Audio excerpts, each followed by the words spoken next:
kita semuanya, selamat datang kembali di channel YouTube saya, Alfionika Sihombing, mahasiswa Sekolah Tinggi di Belpro Harta BP. Kali ini kita tetap masih mendengarkan firman Tuhan. Untuk itu saya mohon kepada teman-teman dan juga saudara-saudara semua agar like, komen, dan juga subscribe video yang akan kita tayangkan hari ini. Untuk itu saya mengucapkan terima kasih. Selamat menyaksikan.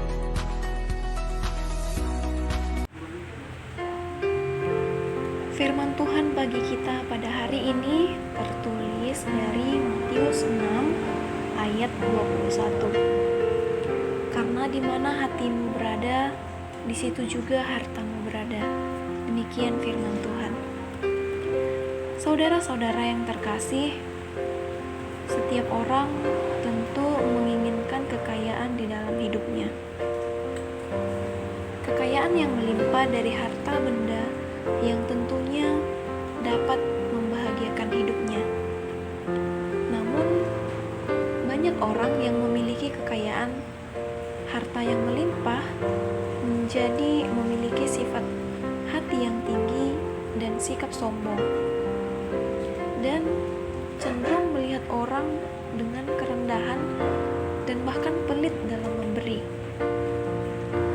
Bahkan mereka berpikir dapat membeli segalanya dengan uang atau dengan kekayaan yang mereka miliki.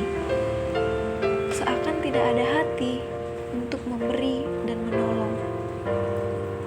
Tetapi sebagai orang percaya, kita harus belajar untuk tidak berakar pada apa yang kita miliki.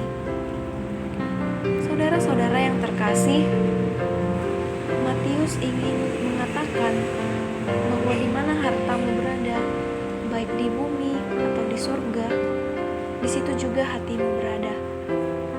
Itulah sebabnya kita harus berlaku bijak dalam memilih harta kita.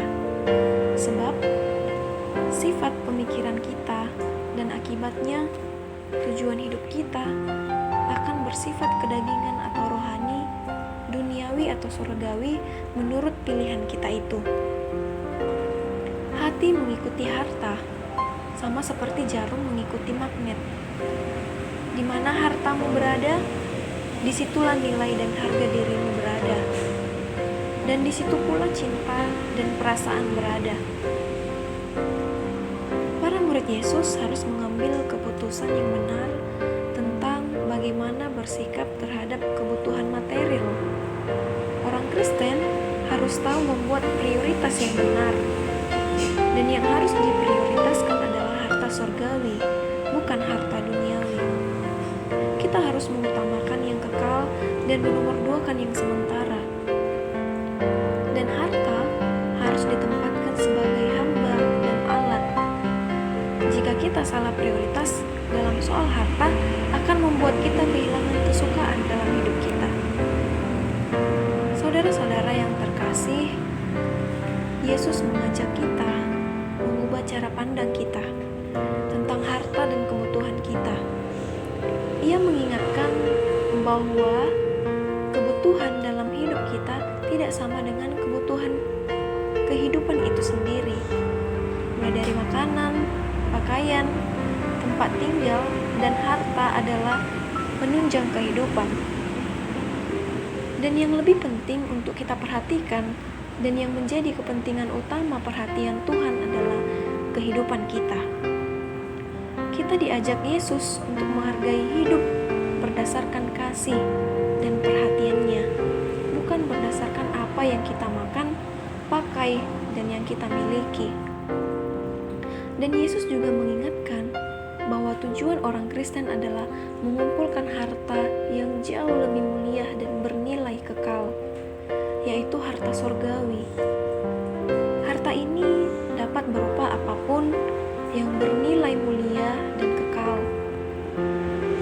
yang dihasilkan karena dengan berbagai kekurangan, memaafkan sesama, menderita bagi Kristus, dan berbuat kebaikan. Itulah harta yang terindah yang harus dikumpulkan oleh orang Kristen dengan segenap hatinya. Saudara-saudara yang terkasih, bagaimana dengan kita? Sudah seberapa banyak kita mengumpulkan harta surgawi? Untuk itu marilah kita merenungkan, ketika kita menyadari betapa Allah mengasihi kita dengan segenap hatinya, maka kita pun sebagai orang yang percaya tidak lagi lebih mementingkan harta duniawi, melainkan harta surgawi, dengan membantu, menolong sesama, memaafkan dan berbuat baik.